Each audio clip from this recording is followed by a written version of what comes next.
Hello. कैसे हैं आप लोग। देखिए, मुझे पता है कि आप लोगों की कंडीशन अच्छी नहीं है, क्योंकि वीडियो एग्ज़ाम से रिलेटेड काफ़ी निगेटिव इन्फॉर्मेशन स्प्रेड हो रहे हैं इस समय यूट्यूब चैनल पे। और मेरे पास भी कल से लगातार फ़ोन आते जा रहे हैं। तो मैं आप सबसे रिक्वेस्ट कर रहा हूँ कि मैंने वीडियो बनाया है, उस वीडियो को आप लोग वॉच कीजिए। जैसे ही मुझे कोई इन्फॉर्मेशन मिलता है मैं आप लोगों को बता दूंगा। फ़ोन करेंगे, मैसेज करेंगे, परेशान आप भी होंगे और परेशान मुझे भी करेंगे, और फ़ायदा होने वाला कुछ नहीं है, केवल टाइम ख़राब होगा दोनों लोगों का।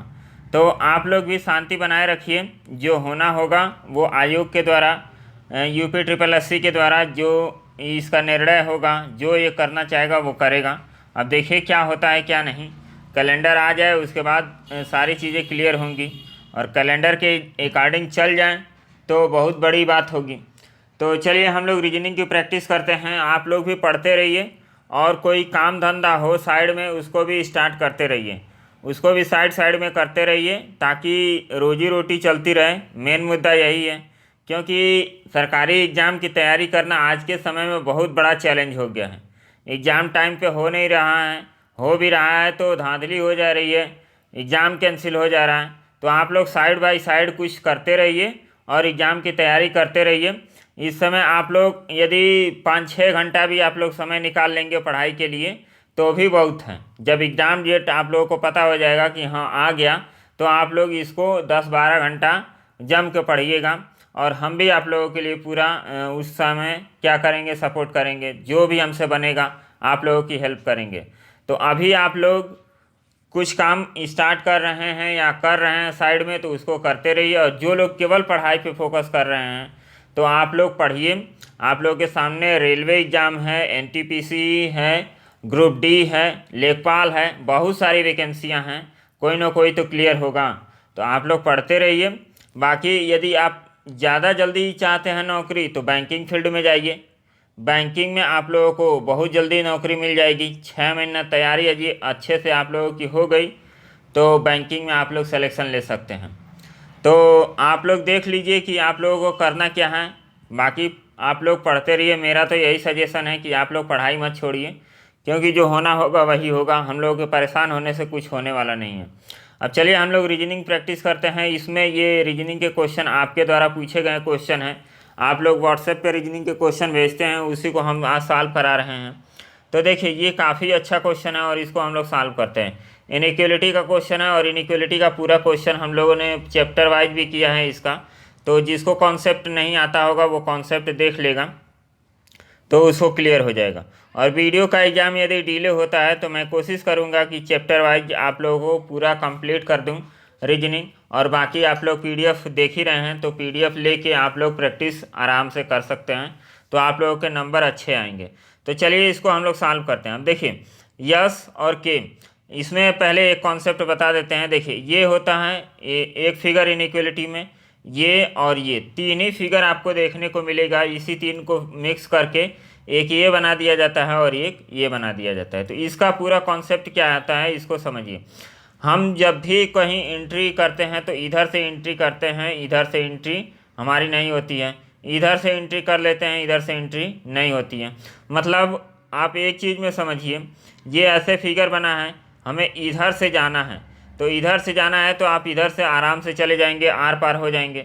यदि यही फिगर आप लोगों का ऐसे बना है, ऐसे बना है, और आप चाहें कि यहाँ से आप स्टार्ट करें और यहाँ पहुँच जाएं, तो क्या होगा, यहाँ आपका दरवाज़ा बंद हो गया, तो इसलिए यहाँ आगे नहीं बढ़ सकते हैं। सेम यही फार्मूला हम लोगों को कॉन्सेप्ट इसमें अप्लाई कर देना है। और जो इक्वल टू का साइन होता है इसमें क्या होता है, दोनों तरफ से एंट्री आप लोगों को मिल जाती है। और तो देखिए हम लोग करते क्या हैं, इसको कैसे सॉल्व करेंगे। यहाँ पे दिया है यस के इक्वल टू है, और P is greater than yes, और फिर ए इज ग्रेटर देन यम। तो इसको हम लोग 1 बाई 1 चेक करते हैं। अब देखिए यस और के से हमें जाना है कहाँ, यस और के पास पहुँचना है। तो के यहाँ है, यस यहाँ है। तो इधर देखिए के से हम एंट्री किए, टी तक पहुँच गए, और टी से यस तक पहुँच गए। लेकिन एक चीज़ आप देखिए, इक्वल टू यहाँ पे है, यहाँ पे भी इक्वल टू नहीं है, यहाँ पे है इक्वल टू ग्रेटर देन के साथ, लेकिन यहाँ पे तो इक्वल टू है ही नहीं। तो ये आप कंप्लीट रूप में नहीं कह सकते हैं कि ये आपका सही होगा। फिर इसको हम लोग चेक कर लेते हैं कि P से जाना है यस तक, P से जाना है यस तक, तो P से कहाँ गए, K तक, और P से K, और K से T, और T से यस। तो यहाँ हम लोग पहुँच गए आराम से। तो इसमें क्या हो जाएगा, आपका ये राइट हो जाएगा। अब देखिए ये आपका राइट हो जाएगा। यदि यहाँ पे ये भी दिया होता P yes is less than K, क्योंकि K और P क्या हैं, बराबर हैं, तो K कहे या P कहे तो दोनों क्या होगा, सेम ही होगा। तो इसमें ये कंडीशन आपका सही हो जाएगा, ये कंडीशन क्या होगा, गलत हो जाएगा। फिर इसको हम लोग देखेंगे, A से जाना है यम तक। अब ये है और यम यहाँ है, दोनों को मैच करने वाला कौन है, T है। तो हम लोग 1 बाई 1 करके जाते हैं और देखते हैं कि क्या सही होता है। अब देखिए A से T तक गए और T से एंट्री ही नहीं मिली, T से एंट्री आगे नहीं बढ़ पाएंगे तो कहाँ से सही होगा, तो ये भी गलत हो गया, ये भी गलत हो गया, केवल ऑप्शन आपका सेकंड सही होगा। तो इसमें कौन सा सही हो जाएगा, ऑप्शन सेकंड। इसका PDF हम टेलीग्राम ग्रुप पे दे देंगे, वहाँ से एक बार और डाउनलोड करके इसको सॉल्व कर लीजिएगा। अब ये क्वेश्चन है, इस क्वेश्चन को हम लोग सॉल्व करते हैं। ब्लड रिलेशन का क्वेश्चन है, काफ़ी अच्छा क्वेश्चन है। अब यहाँ पे दिया है एक परिवार में 10 सदस्य हैं, ABCDEFGHI और K हैं, G C का पति है, G क्या है, C का पति है, तो ये मेल हो जाएगा और ये फीमेल हो जाएगी। फिर जो H की ग्रैंड मदर है, जो का मतलब कौन, ये H की ग्रैंड मदर है। उसके बाद और H का पिता है, तो A को आप यहाँ कर दीजिए, ये फादर हैं। उसके बाद B की पत्नी हैं और F की पुत्र वधू है। तो देखिए यहाँ पे आपको कोई रिलेशन कनेक्शन नहीं मिल रहा है, तो क्या करेंगे, इसको हम लोग साइड में नोट कर लेंगे या यहीं पे हम लोग ऐसे कर देते हैं। D जो है B की पुत्री है, तो ये भी कोई कनेक्शन नहीं मिल रहा है। फिर I D का पति है, ये भी कोई कनेक्शन नहीं मिल रहा है। यहाँ पे देखेंगे G K का भाई है, G K का भाई है, तो K आपका यहाँ हो जाएगा। फिर B C का भाई है, तो B आपका यहाँ हो जाएगा। और देखिए E जो है B की पत्नी है, तो आपका E कहाँ हो जाएगा, E यहाँ हो जाएगा। और F की पुत्री है, और का मतलब कौन, E जो है F की पुत्री है, तो F की पुत्री हम लोग इसको बनाएंगे, इसके फादर या मदर होंगे B के। और उसके बाद बोला है कि D जो है B की पुत्री है, तो D B की पुत्री है, I D का पति है, तो I हस्बैंड हो गया। अब यहाँ पे हम लोगों ने सब कुछ इस ब्लड रिलेशन को बना दिया। अब जो भी क्वेश्चन रिलेटेड हो उस क्वेश्चन को हम लोग आसानी से कर सकते हैं। तो ऐसे ब्लड रिलेशन को बनाएंगे तो काफ़ी आसानी से आपका क्वेश्चन हो जाएगा। तो इसके ऑप्शन आपको देखना होगा, यहाँ पे क्या होगा, C के कितने ग्रैंड चाइल्ड हैं, तो ये C हो गया। ग्रैंड चाइल्ड का मतलब थर्ड जनरेशन, तो इसमें कितने हैं, केवल एक है, तो ऑप्शन आपका A राइट हो जाएगा। चलिए नेक्स्ट क्वेश्चन हम लोग देखते हैं। ये न्याय निगमन का चैप्टर भी हम लोग पढ़ चुके हैं, तो उसको आप लोग देख लीजिएगा यदि कोई आपको कॉन्सेप्ट दिक्कत करता है तो। कोई काला लाल नहीं है, हम यहाँ बना लेते हैं काला, फिर यहाँ बना लेते हैं लाल, ये एक दूसरे में कोई इन्वॉल्वेशन नहीं है इन लोग का। फिर कोई लाल पीला नहीं है, कोई लाल यहाँ पे पीला नहीं है, कुछ पीले हरे हैं, कुछ पीले हरे हैं, तो ये हरा हो गया। उसके बाद निष्कर्ष में क्या पूछ रहा है, कुछ हरे लाल हैं। अब देखिए यहाँ पे ये हरा है, ये हरा वाला है, क्या लाल से कोई संबंध रखता है, नहीं रखता है। यदि बोला जाता कि कुछ हरे लाल नहीं हैं, तो ये कन्फर्म आपका सही होता, क्योंकि इतना जो हरा है ये क्या है, कन्फर्म लाल नहीं है। लेकिन ये बोला जाए कि कुछ हरे लाल नहीं हैं, तो इनके बारे में आपको जानकारी नहीं दी गई है, इस वाले पोर्शन के बारे में इसके है कि नहीं है, इसके बारे में कोई जानकारी नहीं है, तो ये ऑप्शन क्या हो जाएगा, गलत हो जाएगा, ये ऑप्शन गलत हो गया। लेकिन यही बोला जाता है कि कुछ हरे क्या हैं, लाल नहीं हैं, तो ये ऑप्शन क्या हो जाता है, आपका सही हो जाता है, क्योंकि पीला लाल है नहीं, और पीला के क्षेत्र में जितने भी हरे आएंगे वो क्या होंगे, लाल नहीं होंगे, तो ये ऑप्शन सही हो जाता है यदि नेगेटिव में दिया रहता तो। कोई काला पीला नहीं है, कोई काला पीला नहीं है। अब देखिए इसके बारे में भी कोई जानकारी नहीं है। काला और लाल का संबंध निगेटिव का है और लाल और पीला का निगेटिव का संबंध है, लेकिन काला और पीला का कोई संबंध हमें पता नहीं है कि नहीं है। तो जहाँ डाउट क्रिएट होता है तो वहाँ हम लोग क्या करते हैं, ऑप्शन को गलत कर देते हैं। तो ये हो गया। फिर आगे हम लोग देखेंगे थर्ड ऑप्शन, सभी लाल काले नहीं हैं। सभी लाल काले नहीं हैं, तो ये ऑप्शन आपका सही हो जाएगा। यहाँ पे पहले ही बोला है कि कोई काला लाल नहीं है, तो कोई काला लाल नहीं है तो इसमें क्या हो जाएगा, सभी लाल काले नहीं हैं। तो ऑप्शन नंबर आपका थर्ड राइट होगा। तो इसमें ऑप्शन कौन सा हो जाएगा, तीसरा सही है। फिर आगे हम लोग बढ़ेंगे। यहाँ पे इस क्वेश्चन को हम लोग सॉल्व करते हैं, कथन और पूर्वानुमान। पूर्वानुमान में ये देखना होता है कि जो कथन कहा जा रहा है उसके हिसाब से कौन सा सटीक ऑप्शन बैठ सकता है। देखिए, हर रोज़ अखबार पढ़ने की आदत डालें। हर रोज़ अखबार पढ़ने की आदत डालें, ऐसा क्यों कहा गया है? तो अखबार पढ़ना वर्तमान मुद्दों के बारे में जागरूकता को बेहतर बनाना है, इसके बारे में कहा गया है। पढ़ने की आदत डालनी चाहिए। अब देखिए, पढ़ने की आदत डालनी चाहिए तो कोई ज़रूरी थोड़ी है कि एक बार ही पढ़ना चाहिए। हम बुक भी पढ़ सकते हैं, नॉवेल भी पढ़ सकते हैं, मैगजीन भी पढ़ सकते हैं। तो ये ऑप्शन तो आपका इलीगल है, तो ये बी ऑप्शन तो आपका होगा नहीं।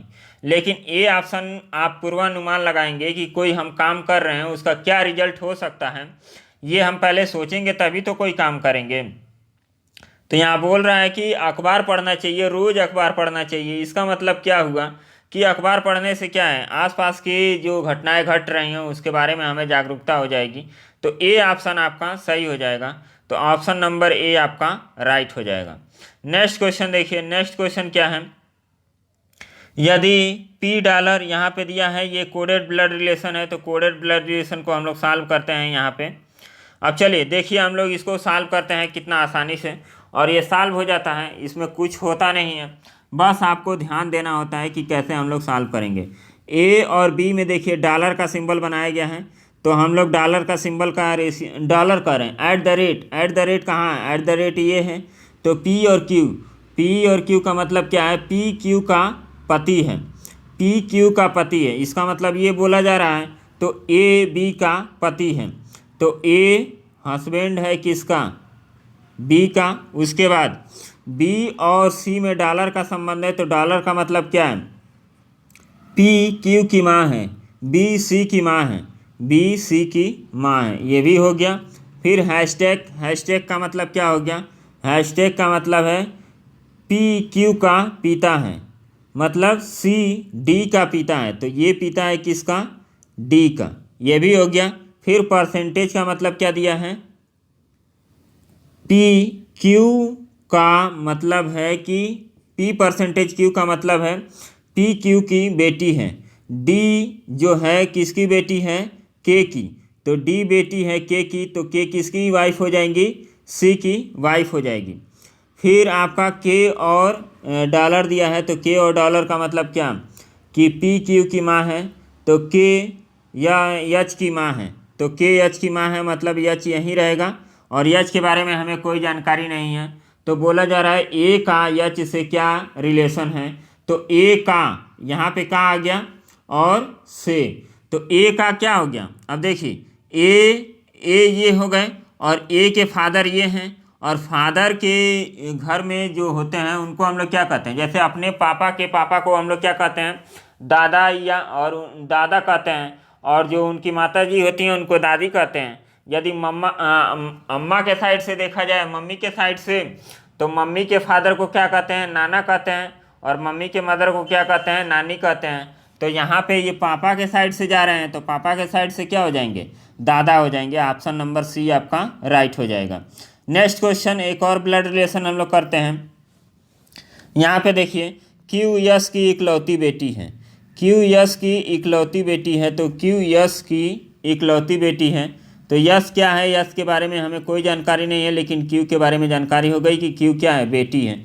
यस पी के ससुर हैं, यस जो है पी के ससुर हैं, तो यस क्या है, ससुर है पी के, मतलब इसकी शादी अब कोई ज़रूरी थोड़ी है कि क्यू से ही किए होंगे, तो आप इस इन्फॉर्मेशन को यहाँ पे लिखिए।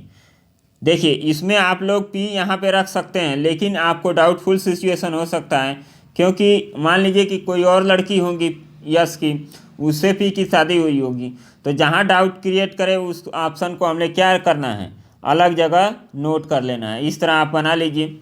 उसके बाद के बी का मामा है, के जो है बी का मामा, के मामा है, इसको ये जेंट्स होगा, और बी का मामा है तो बी यहाँ हो गया, और बी की मम्मी का ये क्या होगा, भाई होगा, कौन, के। बी का बी यस का पोता है, बी यस का पोता है, तो इसका मतलब यस इस वाले जनरेशन में होगा और ये थर्ड जनरेशन में आपका बी आएगा। फिर देखिए कॉम्प्लिकेटेड बनता जा रहा है, कहीं जुड़ नहीं रहा है। टी जो एक महिला है उसका दामाद पी है, टी जो एक महिला है उसका दामाद पी है, तो टी एक जो महिला है तो इसकी शादी किससे हुई होगी, इसकी शादी इससे हुई होगी, तो हम लोग इसको जोड़ देते हैं टी को यहाँ पे। अब पी क्या है, पी दामाद है तो कहाँ आएगा, इसको हमें अभी नहीं सेट करना है। फिर आर डब्ल्यू का बेटा है, तो आर डब्ल्यू का बेटा है, डब्ल्यू यस की इकलौती बहू है, तो डब्ल्यू क्या है, यस की इकलौती बहू है, मतलब इसका कोई भाई होगा और इसकी शादी डब्ल्यू से हुई होगी, और डब्ल्यू यस की इकलौती बहू है, और यहाँ पे दिया है आर डब्ल्यू का बेटा है, तो इसका बेटा क्या हो जाएगा, यहाँ पे आर हो जाएगा, ये बेटा हो गया। उसके बाद बी का डब्ल्यू के पति से क्या संबंध है, ये पूछा गया है, तो अब इसको हम लोग सेट करते हैं।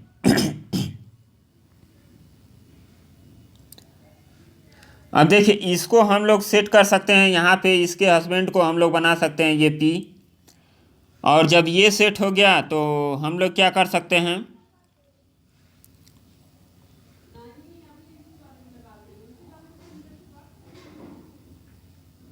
अब देखिए इनकी सिस्टर का भाई कौन था, के है, तो के को हम लोग यहाँ सेट कर देंगे, और जब के यहाँ सेट हो गया तो ये बी कहाँ आ जाएगा, बी यहाँ आ जाएगा, मतलब ये हम लोग का क्या हो गया, ब्लड रिलेशन पूरी तरह से सेट हो गया।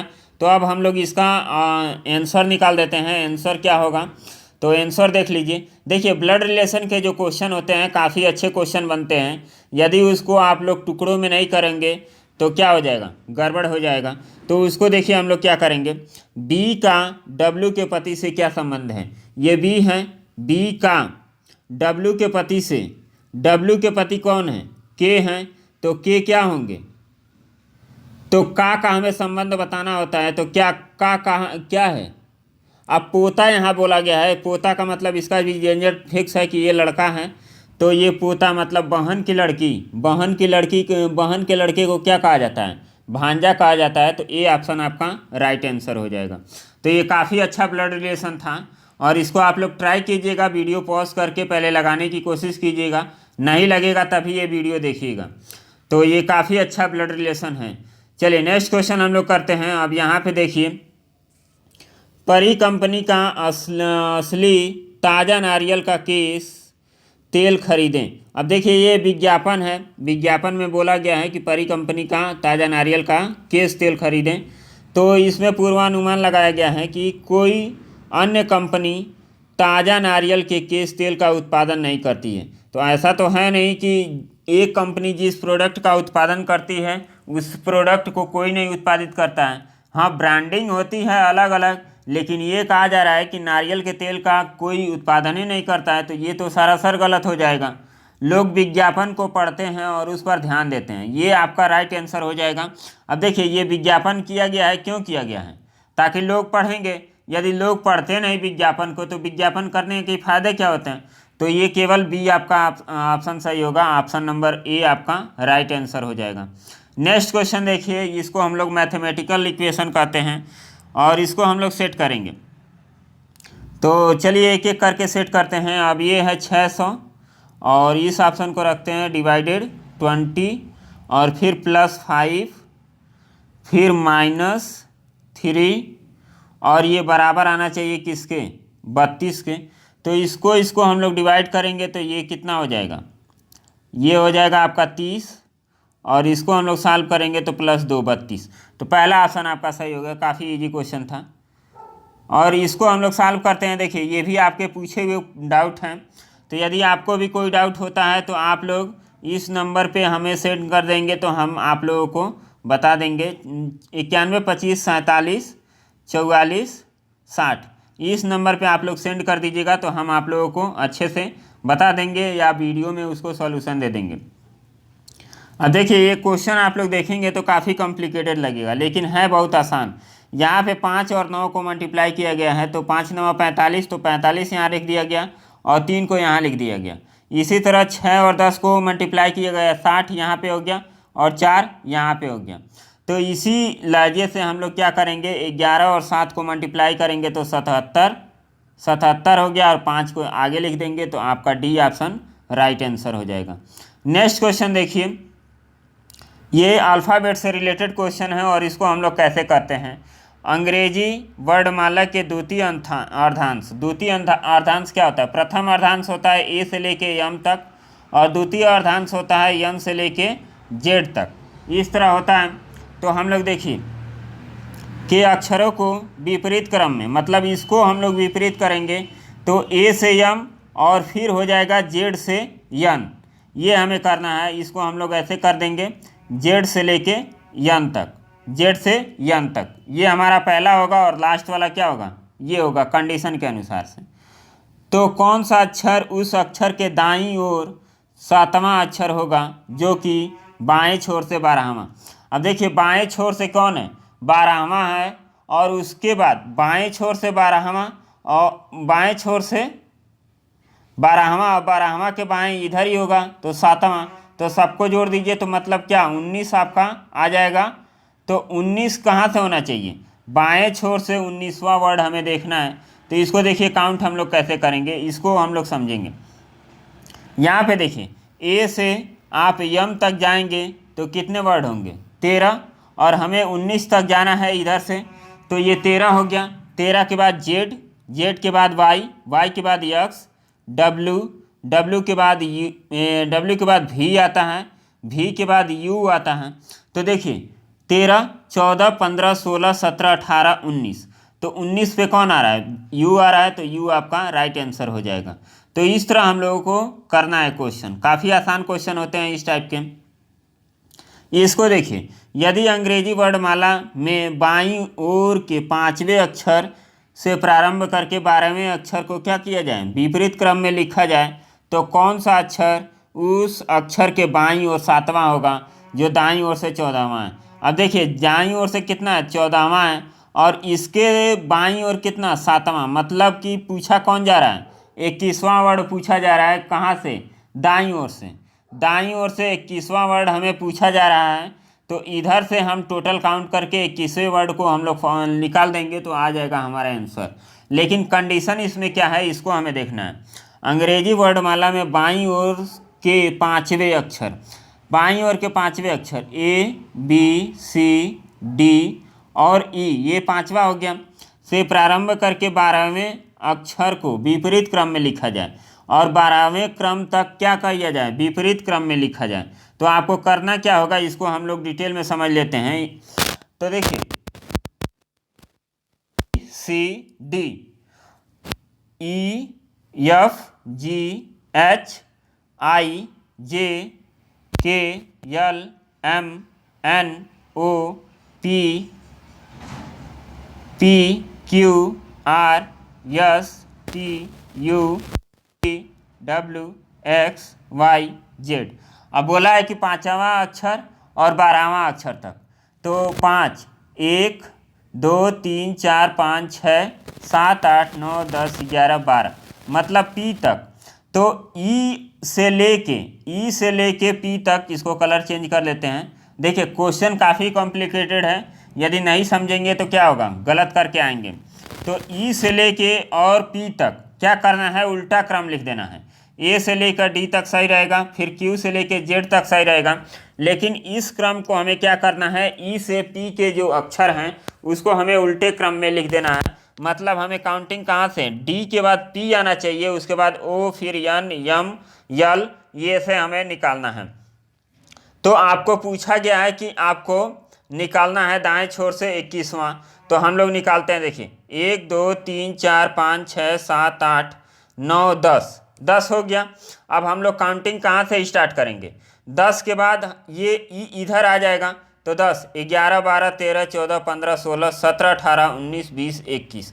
तो 21 नंबर पे क्या आ रहा है? ओ आ रहा है, तो आपका चौथा ऑप्शन राइट हो जाएगा। तो इस तरह क्वेश्चन को हमें सॉल्व करना होता है, और इस तरह सॉल्व नहीं करेंगे तो क्या होगा? गलत हो जाएगा। कई लड़के ये करते हैं कि ए से डी तक लिख दिए और क्वेश्चन समझ जाने के बाद फिर पी से यहाँ लिखना स्टार्ट करते हैं, ई तक यहाँ लिखते हैं, फिर क्यू से यहाँ तक। पूरा लिखने की कोई ज़रूरत नहीं होती है, बस आप सिंपल वे में करेंगे तो भी आपका क्या हो जाएगा? बन जाता है क्वेश्चन। ये क्वेश्चन देखते हैं, और ये यूपीएसआई में पूछा गया क्वेश्चन है, काफ़ी अच्छा क्वेश्चन है, और इसको सॉल्व करने में आप लोगों को सोचना पड़ सकता है। तो नीचे एक जोड़ा दिया गया है जिसके प्रत्येक वर्ण एक अंक विशेष का परिचायक हैं, लेकिन कोई भी वर्ण 3 और 4 का परिचायक नहीं है। मतलब यहाँ पे जो भी लिखा गया है, हुम लिखा गया है, एमंड लिखा गया है, एमेंड लिखा गया है, इसमें से कोई भी 3 और 4 नहीं होना चाहिए। तो आपको बताना क्या है? ये देखिए, हुम का आपको बताना है कि क्या होगा। देखिए, ये भी हमको एक भाई साहब ने भेजा है, तो उसको हमने सॉल्व करके उनको तो बता दिया, लेकिन इसको वीडियो फॉर्म में हम आप लोगों को बता रहे हैं कि इसका सॉल्यूशन कैसे होगा। अब देखिए, जब भी इस टाइप का क्वेश्चन आपको पूछा जाए तो आप एक एक ऑप्शन रख के आप चेक कर लीजिए कि कौन सा ऑप्शन आपका सही हो रहा है। तो देखिए, यहाँ पे हम रखेंगे 9 7 5 6। तो देखिए, यम का कोड क्या हो गया? 6 हो गया, ओ का कोड 5, एच का कोड 7 और डब्ल्यू का कोड 9। इतना हमें मिल गया। तो हम लोग क्या करेंगे? अब क्रम को देखेंगे कौन रिपीट कर रहा है। ओ के नीचे ओ है, तो ओ के नीचे ओ मतलब 5 के नीचे 5 आ गया। अब एच के नीचे यम है, और यम यहाँ भी है, तो 6 यहाँ पे आ गया। अब उसके नीचे क्या होगा? अब देखिए, उसके नीचे आपका क्या हो जाएगा? यम आपका यहाँ भी है, तो 6 आपका यहाँ आएगा, और जब 6 यहाँ आएगा तो ए यहाँ आएगा। अब देखिए, इसको और इसको आप लोग जोड़ेंगे 6 और 7 को, तो कितना होगा? यहाँ पे हो गया 5 5 10। मान लीजिए कि इधर से कोई हासिल मिलता है तो 11 हो जाएगा। यहाँ पे सपोज एक करना है, और इसको 6 और 7 कितना हो गया? 13, 13 1 14, एक हासिल बचेगा, तो एक हासिल तो ये बन के 10 हो गया, और 10 में से 6 जोड़ेंगे तब जाके 16 होगा, और यहाँ भी फिर क्या लिखना पड़ेगा? 6 लिखना पड़ेगा। तो क्या 66 पॉसिबल है? नहीं पॉसिबल है, तो ये ऑप्शन आपका नहीं होगा। नेक्स्ट ऑप्शन देखिए, ये नहीं होगा। अब हम लोग इसको ट्राई करते हैं, ये आपका करेक्ट आंसर है, तो इसको हम लोग एक बार समझ लेते हैं कि कैसे है। ये 9 है, ये 7 है, ये 6 है, ये 0 है। अब उसके बाद ओ के नीचे वो, तो 6 के नीचे 6, फिर यहाँ यम, तो 0 0 इसको इंडिकेट कर रहा है, तो 0 ये हो गया। फिर यम, यहाँ भी आपका 0 हो गया। अब देखिए, इसको हम लोग क्रम को सजाते हैं। अब यहाँ पे हम लोग कोई भी वर्ड रखेंगे 1 से लेकर 10 तक 9 तक, तो ये हासिल नहीं देगा। तो हासिल नहीं देगा तो 6 6 कितना होगा? 12 ये हो गया, और 7 में 1 जोड़ेंगे तो ये 8 हो गया। तो आपको क्या क्या मिल गया? यन का मिल गया और ई का मिल गया। तो आपको डी का देखना है कि डी का क्या हो सकता है। तो अभी रुक जाइए। 9 में क्या जोड़ें कि आपका 0 हो जाए? तो 9 में हासिल तो आपका बचा नहीं, तो 9 में 1 जोड़ेंगे तो आपका 10 हो जाएगा, और 10 का मतलब यहाँ भी 1, तो यहाँ भी 1 और यहाँ भी 1, तो यहाँ भी ये और यहाँ भी ये। तो मिल गया कि नहीं मिल गया? तो आपका राइट आंसर इसमें क्या हो जाएगा? आपका हो जाएगा डी ऑप्शन। अब देखिए, हमें दूसरा जो क्वेश्चन दिया गया है उसमें क्या बोल रहा है? उसमें बोल रहा है कि डी का कौन सा वर्ण होगा।